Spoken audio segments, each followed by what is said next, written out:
Hey everyone, this is a little extra video on creating forms. I realized that when I made the first video on showing you forms, I showed you how to make a form by doing something like this. Go to your, let's say, book table, go to form design, and then add existing fields, show tables, let's say books, and starting to drag things on. Now that's fine, you can still do that, but it totally got overlooked that there was a faster way for you beginners to do this.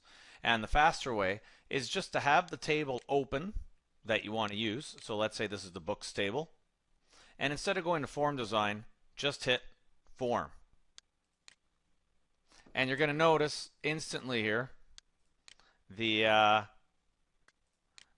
form is made and it looks good and everything's neatly laid out and named, and it saves you a lot of time, right? Which is fine for this level. Notice this thing down here.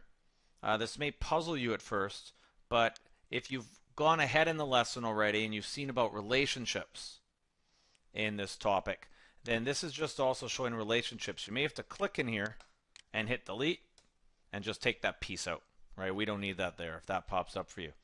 Notice that the same rules apply if you want to add your drop-down boxes. So let's say for the genre, you want this one to be a drop-down. You can take that out.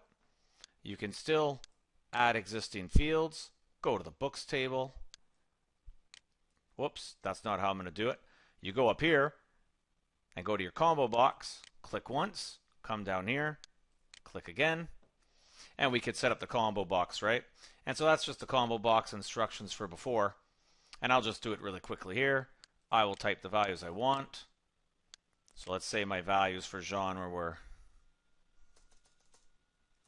fiction, science, art, etc. Next, store the value in the genre field. Label this thing genre.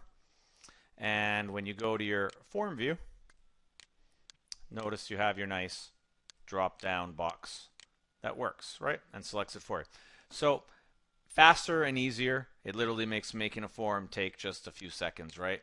Just by hitting that. Remember to add your titles too, right? And maybe a date, time. And perfect. You got yourself your working form where you can scroll through all your items and change data. Perfect. Thanks for watching. Hope that helps you speed up your project.